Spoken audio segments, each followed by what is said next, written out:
Well, dudes, happy Monday. Just wanted to pop in real quick and do a closing update. But first, I got to lift up my computer desk a little bit or else it's going to drive me nuts. Okay, that's better. Welcome to the Thunderdome, I guess. Market-wise here today, slide whistle fart noise. That's all that I have to describe the trade as it was today. And you can go ahead and make the sound if you want to in your own mind, but that's basically how it went.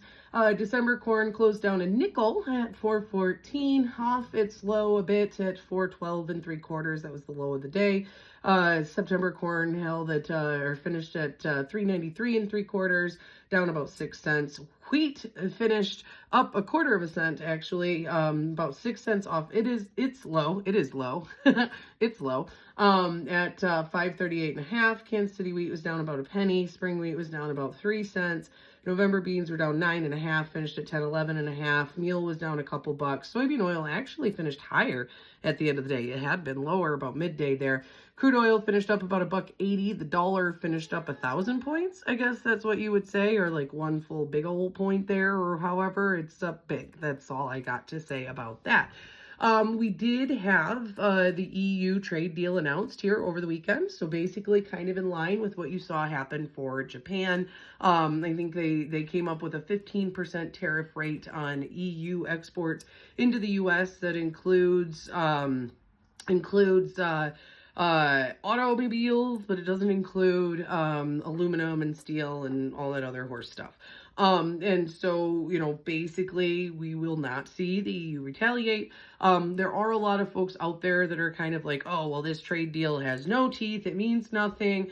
Yada, yada, yada. And okay, so what? They aren't going to retaliate. They aren't going to tariff our exports to them, which would have included grain and oil seeds and some of these other things. And so at this point, sure, we aren't going to see a big increase in grain purchases necessarily, though the administration still says you will, and see ethanol purchases and yada, yada, yada. But even if we don't see a big increase, no one was factoring that in anyway. It's not like we were talking about these big increases, and some people had been, but everyone was poo-pooing them as it was, and so, I don't know, whatever. It is what it is. Everyone kind of wrote off the EU trade deal is not really much of anything. Same for the Japan one, and that's just kind of, one of those situations where sentiment is what sentiment is at this point, and there's no use trying to fix it. It'll fix itself before much longer, but here we are. Otherwise, we had China-US trade conversation that went on for about 4 or 5 hours, pretty extended.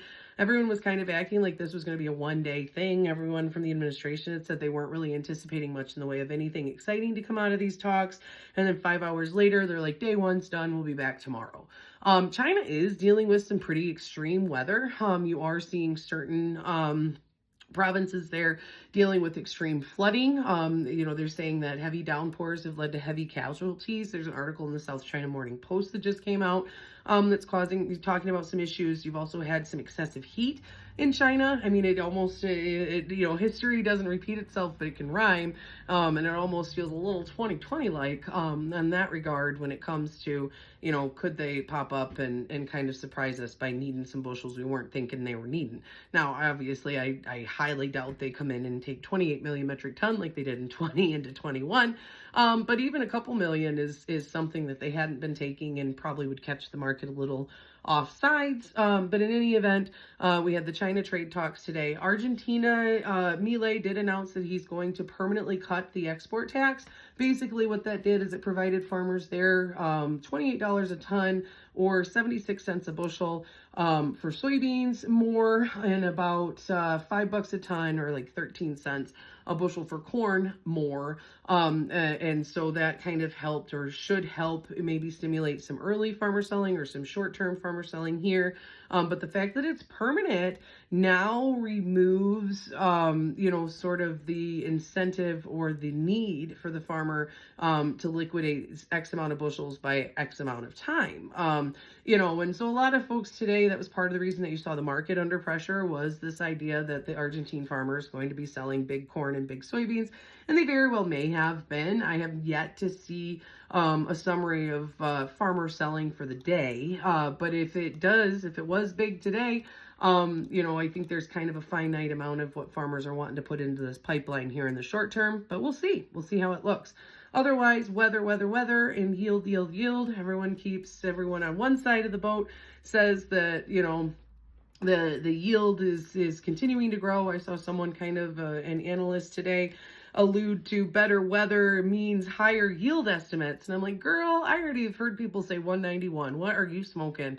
And so I'm not going to say anything's impossible. I have no idea. But, the one thing I do know is that it doesn't work to where the better the weather, you can't, you just don't keep adding bushels on infinitely. Like, it's not how it works. Like, you can't make up for lost bushel production either just because the weather turns good in August. Like, can you compensate? Can you help to stabilize? Can you offset, yield certain losses in certain spots? Sure. But are we just going to whatever? I hate this time of year, and this year's even dumber than the rest of them.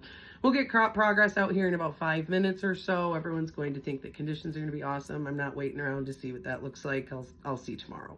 So otherwise, we'll see what the day brings. Like I said, we'll get crop progress. Most everyone is just super massively big into these massive yields, and sort of this is the message and this is how it is. Me personally, I've never been in a hurry to have my growers lock in a loss. Obviously, we try to avoid becoming forced sellers, and that can help that.